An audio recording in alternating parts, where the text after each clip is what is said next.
My name is Emily, and the story of how my husband and my best friend betrayed me didn't just break me. It rebuilt me into someone I never thought I could become. Someone colder, someone sharper, someone capable of creating a plan so flawless, so patient, so devastating, that even now, years later, people still bring it up as the most shocking thing they've ever seen at a wedding. Before I even begin, if you want more long, wild, unbelievable real-life drama stories like this one, don't forget to follow the channel. Seriously. The only reason I'm even able to share all of this now is because I survived it, and trust me, the story you're about to hear is darker, deeper, and far more twisted than anything you've ever listened to before. But to understand the ending, you need to understand the beginning. And the beginning wasn't loud. It wasn't dramatic. It wasn't filled with obvious signs. It started with small things, soft things. Things that barely made a sound. It began with laughter. I remember the three of us sitting on my couch years ago. Me, Sophie, and Mark. We were watching some dumb comedy movie. Sophie laughed so hard that she spilled popcorn all over the floor. Mark grabbed a towel, pretending to scold her.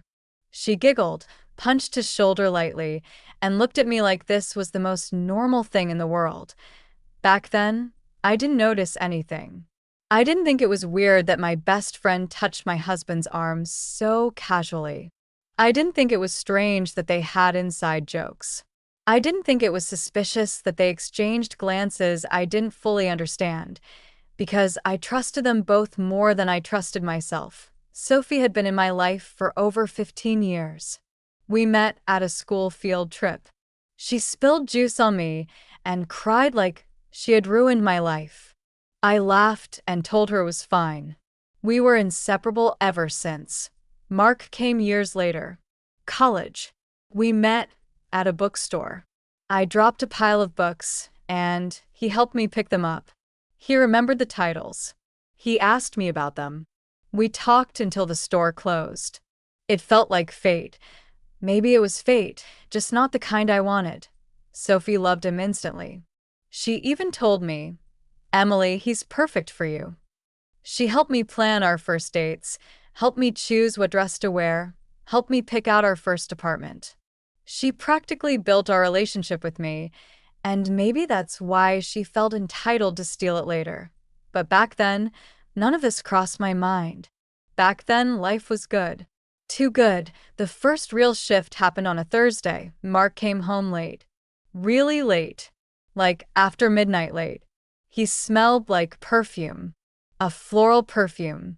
One I recognized instantly because Sophie wore it every day. When I asked what happened, he said he stayed late at work helping a coworker. I nodded, but something felt wrong. There was a stiffness in his tone, like he had rehearsed the line. And that perfume, Sophie's perfume, lingered in the air long after he walked past me, but I didn't accuse him. I didn't want to be that wife. The paranoid one. The insecure one. Then Sophie messaged me the next morning. "Sorry, I fell asleep early last night. Wanna go get brunch?" I remember staring at that text for so long that my screen dimmed. Something inside me whispered that something was off, but I silenced it. I went to brunch. Sophie acted normal, laughing, talking, eating pancakes like nothing had happened. But when she hugged me goodbye, that same perfume hit me again. It wasn't just a scent anymore. It was a warning. The next few weeks were full of coincidences.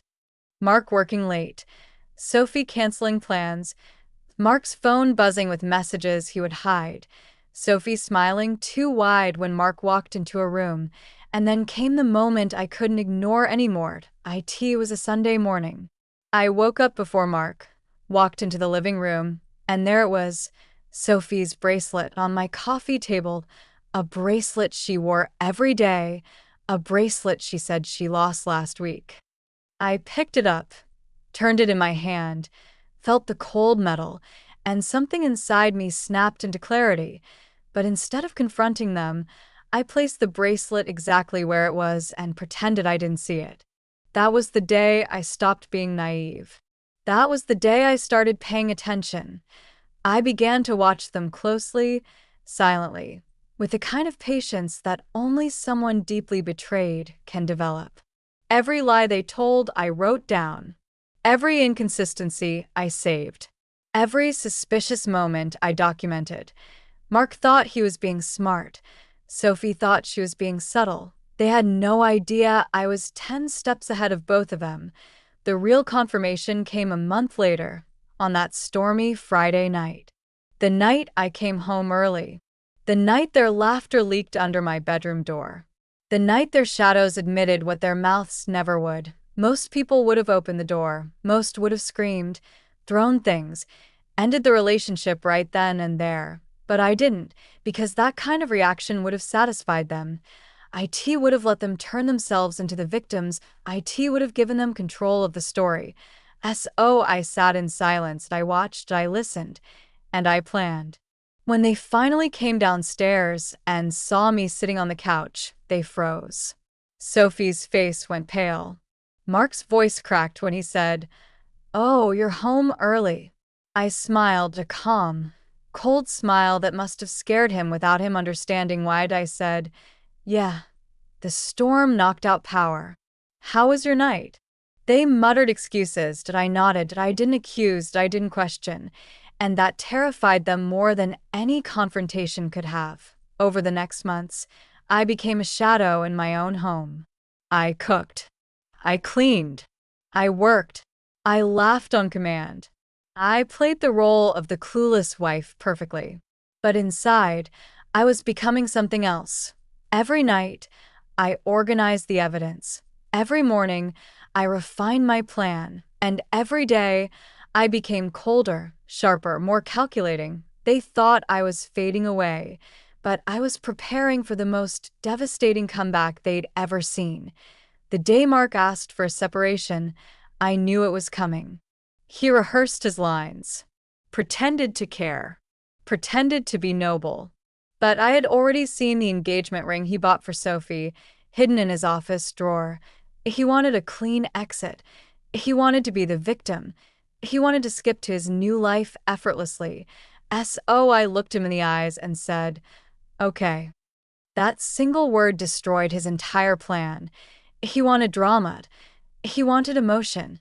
He wanted guilt. Instead, he got a cold acceptance that he couldn't understand. He left the house relieved, thinking he had outsmarted me.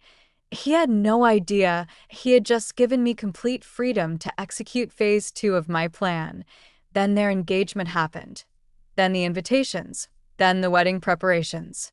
And every step of the way, I was quietly preparing the greatest revenge any betrayed woman had ever delivered.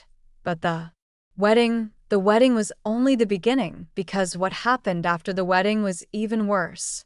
The security guards dragged Jenna out of the venue while she kept screaming my name. Guests looked shaken, whispering, filming, trying to understand what just happened. My husband, my ex-husband now, Mark, stood in the corner trembling like a broken puppet.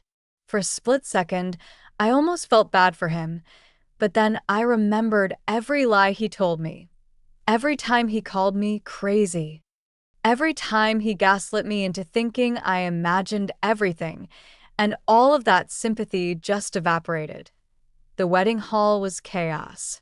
People were crying, shouting, recording. Jenna's mom was hysterical, her dad was yelling at Mark, and the guests were glued to their phones as the videos were already spreading online. I took a deep breath, grabbed the microphone, and said, "Tonight, everyone who hurt me is going to face their own truth." Then I opened the second folder. All the messages Jenna and Mark sent each other behind my back. Some of the messages Jenna wrote. "She's stupid. She won't notice a thing. Just pretend you're still in love. Divorce her after the wedding. Everyone will know you chose me." The crowd collectively gasped. Mark turned pale. He had no idea I had found these messages. He had no idea how much I knew. The truth was, Jenna had an old backup phone. I found it months ago, hidden in her drawer. It still had everything on it. Mark tried grabbing the microphone from me, but I stepped back. "It's not over," I said, and then came the final video. The night I caught them together in my own living room. The recording showed me opening the door and Jenna looking straight into the camera saying, "You didn't see this coming, did you?" Someone in the audience almost fainted. Jenna's aunt fell to her knees. Mark collapsed, holding his head in his hands like the world was ending. I shut off the screen and said, "I'm done being part of this circus." Then I placed my bouquet on the table and added, "I won't be part of your lie." In front of everyone, I slowly took off my wedding ring and left it there. For one moment. No one moved, and no one breathed. But the real storm came after the wedding. When I walked out of the venue, the entire outside was filled with reporters and people who had already seen the video online. My phone started buzzing nonstop, messages pouring in. "Girl, you're legendary. How did you stay so calm? Jenna is done. This is a movie." But then things got darker. Back at the hotel, I found a note slid under my door.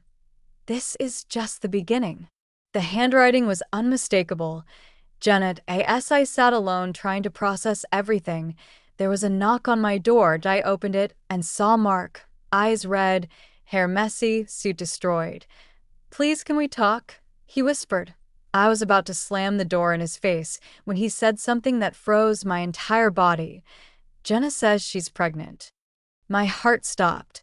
"Pregnant? With what, your baby?" I asked. Mark swallowed hard. "She claims it's mine." I stepped back, feeling sick. Anger boiled in my veins, but instead of screaming, I took a deep breath. "Get a test," I said. "If the baby isn't yours, then the real war begins." Mark nodded and left. Hours later, he came running back. "The result is negative. The baby isn't mine." I smirked. "Yeah," I said. I knew. The next day, I went straight to Jenna's house. She opened the door with wild, desperate eyes. "What do you want from me?" she hissed. I pulled out my phone. Pictures of her with another man, her real boyfriend, Ryan, her boss, married, older than her, probably the real father. I held the photos up and said, "These don't go public. But only under one condition." Jenna trembled. "What do you want?" I smiled. "Disappear from my life, from Mark's life, from everything around us, or these photos go everywhere." Tears ran down her face. "But I loved him," I laughed. "You don't love anyone. You only love winning. And this time you lost." I walked away, but the story didn't end. Months passed. Jenna moved away. She deleted all her social media. Mark started therapy. His family stopped talking to him. He got suspended from work, then fired. As for me, I moved to a new city, new job, new life. But one day, I opened my mailbox and found a letter, sender, Jenna, inside. "Don't think it's over." When I read Jenna's letter, "Don't think it's over," I felt a cold shiver crawl down my spine. I stared at the handwriting for a long time, angry, confused, a little scared, but mostly tired. I thought she was gone. I thought she had finally disappeared from my life. But people like Jenna don't disappear. They wait. They plot. They come back stronger. I crumpled the letter and threw it in the trash. But that night, I realized she wasn't bluffing. At 2:37 a.m., someone started knocking on my apartment door. Point three slow knocks. Then silence. Point three more. I looked through the peephole. And no one. The hallway was empty. But when I opened the door, another note was taped to it. "You took everything from me." I locked every window, every door, every latch, and I barely slept. The next morning, I went to work hoping to forget what happened. But when I sat at my desk, my coworker handed me a small brown package. "There was no name on it," she said. "It just said for you." My stomach twisted. Inside the package was a flash drive and a folded note. "Play it." Against every instinct, I plugged it into my laptop. The video open. It was Jenna, sitting in a dark room, eyes swollen, face pale, breathing fast. She looked directly into the camera. "You ruined my life," she whispered. "You exposed me. You humiliated me. You destroyed my future." Then she leaned closer to the camera, her eyes wild. "So now, I'm going to destroy yours." The screen cut to black. I pulled the flash drive out and slammed it into my drawer. My hands were shaking. At this point, I had two choices: go to the police, handle this myself. But I knew Jenna. She was smart, manipulative, a master at twisting the truth. And no cop was going to take "My ex-best friend is stalking me" seriously without proof. So I started documenting everything. Pictures, notes, times, the letters, the video. That I wasn't afraid. Not anymore. That I was preparing. Days passed, then weeks, and letters, and knocks, and videos. I almost let myself believe it was over, until one Friday night when I came home from work and saw my apartment door slightly open. My breath caught in my throat. I slowly pushed the door. My living room lights were on, the couch cushions were moved, my desk drawers were open, my closet door was wide open. Someone had been inside, and on my kitchen table, another letter. "You should have never crossed me." I called Mark. I don't know why. Maybe because he knew Jenna better than anyone. He picked up instantly. "Are you okay? Your voice sounds—" "I think Jenna broke into my apartment." I said. A long silence, then he whispered, "I need to tell you something." "What?" "She came to my house last week." My stomach dropped. "What? Why didn't you tell me?" "I didn't want to scare you." She looked unstable. More than usual. "What did she want?" Mark exhaled shakily. "She said she wasn't done with you. She said she wanted you to feel what she felt." I felt my heart pounding inside my chest. Fear, anger, exhaustion. That I hung up on him. Something in me snapped. I wasn't going to run anymore. I spent the entire night wide awake, waiting, listening, watching my door. And at 4:12 a.m., I heard it, footsteps in the hallway, slow, deliberate, stopping right outside my door. I grabbed my phone and crept to the peephole, and there she was, Jenna, hair a mess, eyes wild, face thinner than before. She looked unhinged. She stood completely still, then slowly raised her hand and slid something under my door. I stepped back and waited until she left. When I finally picked up the paper, my blood ran cold. It wasn't a letter. It was a photo of me sleeping. Did I in my bed, taken from inside my apartment, taken from a few feet away. My knees almost gave out. This wasn't stalking anymore. This wasn't jealousy. This wasn't revenge. This was obsession. Dangerous obsession. I called the police immediately. They arrived fast, and I showed them everything. The letters, the video, the break-in, the photo. This time they took it seriously. They filed a report, increased patrols in my area, and told me to stay with someone for the night. I called Mark again. Not because I trusted him, but because I knew Jenna hated him now too. He didn't hesitate. "Come stay here," he said. I didn't want to, but I had no choice. When I got to Mark's house, he looked genuinely shaken. It felt strange being there. The house where he cheated on me. The house where everything fell apart. And yet, we were united again. Not out of love, but out of fear of the same person. We talked for hours about Jenna, her behavior, her lies, her obsession with control. Around 3 a.m., we finally fell asleep. But the next morning, we woke up to the sound of glass shattering. Mark jumped to his feet. I followed him downstairs. The living room window was smashed, glass everywhere, and in the center of the floor, a brick with a note tied to it. I picked it up with trembling hands. "If I can't have my life back, I'll take yours." That was the moment everything stopped, and more running, and more waiting, and more fear. I pressed record on my phone and said, "Jenna Martin, I'm done protecting you. You want a war? You'll get one." And I turned it all over to the police. The break-in, the threats, the photo, the brick. This time they issued an immediate restraining order and sent a unit to find her. IT took 3 days, point 3 days of fear, point 3 days of waiting, point 3 days of imagining what she might do next. Then on the third night, I got the call. We found her. Jenna had been hiding in an abandoned house 2 blocks from mine. Walls covered in photos of meat, screenshots, printouts, MY scheduled, MY social media, old pictures, new pictures. They said it looked like a shrine. She was taken in for psychiatric evaluation, and for the first time in months, I slept without fear. Mark apologized again. He said he regretted everything. He said losing me was his biggest mistake, but I was done. He was part of my past.